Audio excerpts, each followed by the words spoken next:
ನಿನ್ನೆ 2:15 ಹಿಂಗೆ ಕಳ್ಳರು ಬಂದಿದ್ರು ಗಾಡಿ ಕದಿಯೋಕ್ಕೆ ಅಂದ್ಬಿಟ್ಟು. ಇಲ್ಲಿ ನಾಗಲಮುದ್ದಮ್ಮ ದೇವಸ್ಥಾನದ ಹತ್ರ ಈ ಮನೆ ಹತ್ರ ಬಂದಿದ್ರು. ಅವ್ರು ಬಂದು ಗಾಡಿ ಹ್ಯಾಂಡ್ಲು ಬ್ರೇಕ್ ಮಾಡೋಕ್ಕೆ ನೋಡಿದ್ರು. ಅಷ್ಟೊತ್ತಿಗೆ ನಮ್ಮ ಅಣ್ಣವರೆಲ್ಲ ನೋಡಿ ಅವ್ರನ್ನ ಅಟ್ಟಾಡ್ಸ್ಕೊಂಡು ಹೋಗಿದ್ದಾರೆ. ಅವ್ರ ಗಾಡಿ ಇಲ್ಲೇ ಬಿಟ್ಬಿಟ್ಟು ಹೋದರು. ಬೆಳಿಗ್ಗೆ ಬಂದು ಪೊಲೀಸವರು ಗಾಡಿನ ತಗೋಗಿ ಪೊಲೀಸ್ ಸ್ಟೇಷನ್ಗೆ ಹಾಕೊಂಡಿದ್ದಾರೆ. ಕಂಪ್ಲೇಂಟ್ ಎಲ್ಲ ರಿಜಿಸ್ಟ್ರ್ ಮಾಡಿದ್ದೀವಿ ನಾವು. ಅದೇ ಪೊಲೀಸವರು ಹೆಲ್ಪ್ ಮಾಡ್ತಾ ಇದ್ದಾರೆ. ಅವರು ಇವತ್ತು ನೈಟಿಂದ ಅವರು ಒಂದೊಂದು ರೌಂಡ್ ಬಂದು ಹೋಗ್ತೀನಿ ಅಂತ ಎಲ್ಲ ಹೇಳಿದ್ದಾರೆ. ಒಂದು ಸ್ವಲ್ಪ. ಎಷ್ಟು ಜನ ಬಂದಿದ್ರು? ಯಾವ ಗಾಡಿಯಲ್ಲಿ ಬಂದಿದ್ರು? ಇಬ್ಬರು ಬಂದಿದ್ರು, ಸ್ಪ್ಲೆಂಡರ್ ಗಾಡಿಯಲ್ಲಿ ಬಂದಿದ್ರು ಅವರು. ಎಷ್ಟೊತ್ತಿಗೆ ಬಂದರು? 2:15 ಬಂದಿದ್ದು. 2:15 ಬಂದು ಗಾಡಿ ಹ್ಯಾಂಡ್ಲ್ ಮುರಿದು ತಗೋಕೆ ಅಂತ ಟ್ರೈ ಮಾಡಿದ್ರು.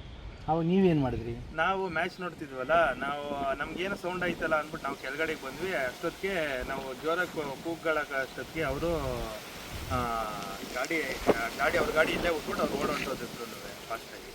ನಾವು ಹಿಡಿಯೋದ ಅಂತಲೇ ಹೋಗಿದ್ದು, ಆಗಲಿಲ್ಲ. ಹಿಂದೆ ಯಾವಾಗಾದರೂ ಆಗಿತ್ತು ಸರ್? ಹಿಂದೆ ಒಂದು ವಾರದ ಹಿಂದೆ ಭಾನುವಾರ ಹೆಂಗೆ ಬಂದು ಗಾಡೀಲಿ ಪೆಟ್ರೋಲ್ ಎಲ್ಲ ಕತ್ಕೊ ಹೋಗಿದ್ದಾರೆ ಅವರು. ಆವಾಗಿಂದ ನೋಡ್ಕೊಂಡು ಈಗ ಬಂದು ಗಾಡಿನೇ ಕದಿಯೋಕ್ಕೆ. ನಿಮ್ಮ ಹೆಸರು? ಅಭಿಷೇಕ್ ಅಂತ. ರಾತ್ರಿ ಎಷ್ಟೊತ್ತಾಗಿರ್ಬೋದು? 2:15 ಆಗಿತ್ತು. ಹೌದಾ?